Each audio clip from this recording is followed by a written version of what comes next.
বন্ধুরা, আজকে আমি বানাবো চিড়ের পোলাও। তো প্রথমে কড়াইয়ে সাদা তেল, এবার দেবো আদা কুচি, দুটো শুকনো লঙ্কা, দুটো, এবার দিয়ে দেবো কারি পাতা,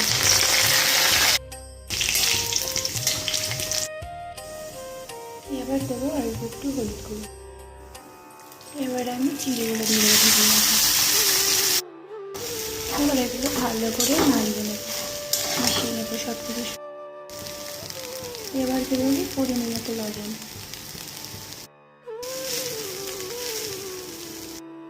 এবারে দিয়ে দেবো আমি স্বাদ মতো চিনি,